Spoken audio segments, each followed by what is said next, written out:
शनि हुए उदय।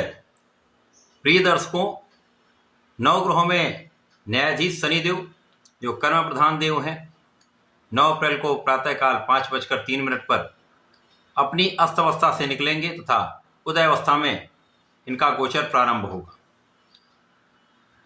जब भी कोई ग्रह अस्त होता है तो उसका प्रभाव कुछ निर्बल हो जाता है, वो अपनी पूर्ण क्षमता के साथ अपना संपूर्ण प्रभाव प्रदान नहीं कर पाता है। अब शनिदेव वर्तमान समय में मीन राशि में गोचर कर रहे हैं। यहाँ पर ये अभी तक 0 डिग्री पर थे, परंतु अब ये 1 डिग्री पर आ चुके हैं, जिसके कारण इनका अंश बल भी बढ़ रहा है तथा ये 9 अप्रैल से उदय हो चुके हैं। उदय का अर्थ है कि आपके शनिदेव अपने संपूर्ण प्रभाव के साथ आपको लाभ देने जा रहे हैं। जो इनके कारक भाव हैं तथा जिन जिन भाव के स्वामी शनिदेव हैं उन समस्त भाव में प्रबलता आ जाए तो निश्चित रूप से समस्त राशि के जातकों के लिए कुछ विशेष योग बनेंगे। जय श्री गणेश। नमस्कार, मैं आचार्य संजय द्विवेदी। मेरे समस्त प्रबुद्ध दर्शकों का मेरे चैनल पर हार्दिक स्वागत है।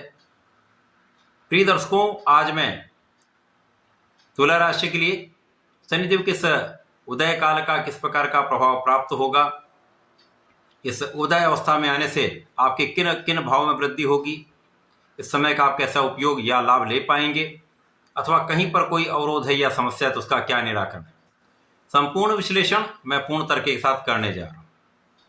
प्रिय दर्शकों, इस राशिफल को आप अपने लग्न तथा राशि दोनों के अनुसार देख सकते हैं। तुला राशि शुक्राचार्य की राशि है।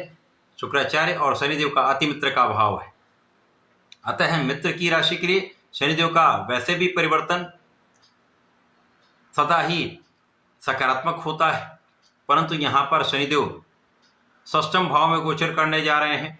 षष्ठम भाव जो कि त्रिक भाव है, निर्बलता का भाव है, रोग ऋण शत्रु का भाव है, परंतु शनिदेव को यहाँ पर कार्यकत्व प्राप्त है। शनिदेव को यहाँ पर एक अच्छा बल मिलता था, यहाँ पर एक अत्यंत विशेष ये लाभ देते हैं। प्रिय दर्शकों, जब मित्र की राशि के लिए किसी ग्रह का कोई परिवर्तन होता है, यदि वो सकारात्मक भाव में हो रहा है तो अति विशिष्ट स्थिति बनती है, बड़े लाभ प्राप्त होते हैं। अब चूंकि तुला राशि के लिए शनिदेव कारक भी हैं, पंचम तथा चतुर्थ भाव के स्वामी होकर इनका गोचर आपके षष्ठम भाव में प्रारंभ हो चुका है। अभी तक यहाँ पर ये 0 डिग्री पर थे, अस्त अवस्था में थे, परंतु अब ये 1 डिग्री पर हैं तथा उदय हो चुके हैं।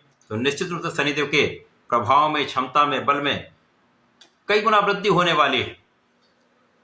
अब षष्ठम भाव चूंकि त्रिक भाव है, निर्बलता का भाव है, रोग ऋण शत्रु का भाव है, परंतु शनिदेव को यहाँ पर कार्यकत्व प्राप्त है, अतः यहाँ पर किसी प्रकार से डरने की आवश्यकता नहीं है।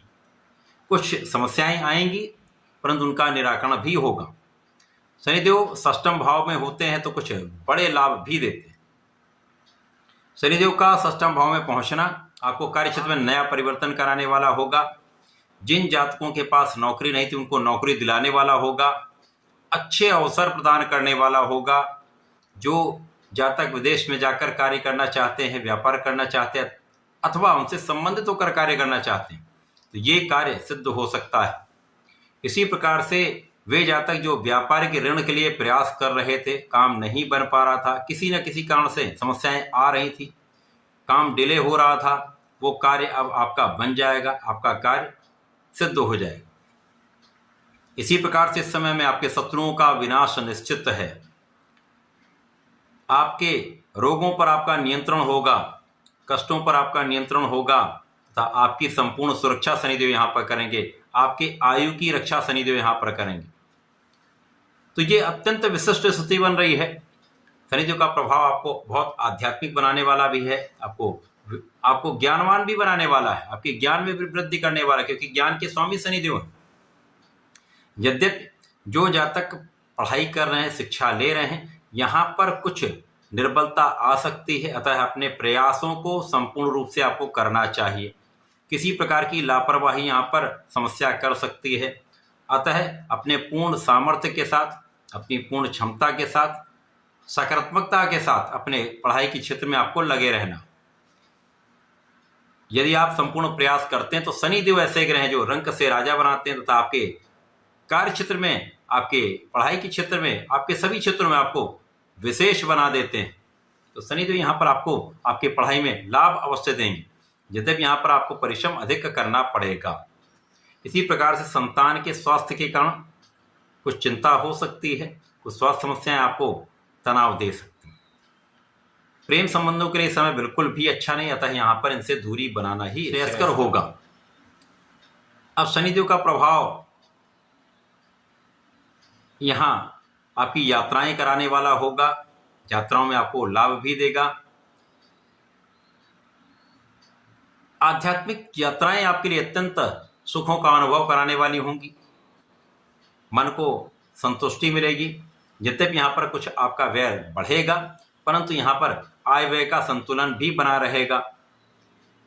यहाँ आपके पास सुखों के होते हुए भी कभी कभी आप उनका पूर्ण उपभोग नहीं कर पाते हैं।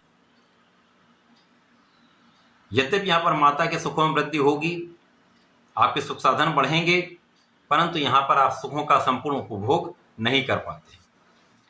यहाँ पर लोगों का उतना सहयोग नहीं प्राप्त हो पाता जितना आपको एक्सपेक्टेड होता है। इसी प्रकार से जो लोग बिना सोचे विचारे इन्वेस्टमेंट करेंगे तो वहाँ पर कुछ समस्या अवश्य आएगी, परंतु इस समय में आपका परिश्रम बहुत अच्छा रहने वाला है। आपका परिश्रम आपको संपूर्ण लाभ देने वाला है। यदि आप किसी क्षेत्र में भी हैं, उस क्षेत्र में आप संपूर्ण प्रयास करते रहते हैं, तो कहते हैं यदि आप किसी पत्थर पे भी निरंतर एक लाइन खींचेंगे तो एक दिन वह बड़ा स्थान बना लेगा। तो यदि आप निरंतर प्रयास करते रहते हैं तो आपको सफलता भी मिलेगी। यहाँ पर भाई बहनों का सहयोग पूर्ण रूप से प्राप्त होता है, परिवार का साथ मिलता है, माता पिता का आशीर्वाद प्राप्त होता है। परंतु यहाँ पर षष्ठम भाव है, तो बिना कारण से ऋण लेने से आपको बचना चाहिए। यदि आप यहाँ पर अनावश्यक ऋण लेते हैं तो ये आपके लिए समस्या कर देगा। इस पूरे समय में आपको नियमित रूप से भगवान भोलेनाथ की आराधना करनी चाहिए। नमः शिवाय पंचाक्षर मंत्र का जप करना चाहिए। प्रत्येक शुक्रवार को पंचामृत से भगवान शिव का अभिषेक करें, नमः शिवाय का जप करते रहें तथा प्रत्येक शनिवार को ओम सम शनिश्चराय नमः का 27 बार जप अवश्य कर लिया करें। ये आपके लिए अत्यंत विशेष होगा, इस समय का संपूर्ण लाभ आपको प्रदान करेंगे। तो ऐसा करके इसका लाभ ले सकते हैं। धन्यवाद, नमस्कार।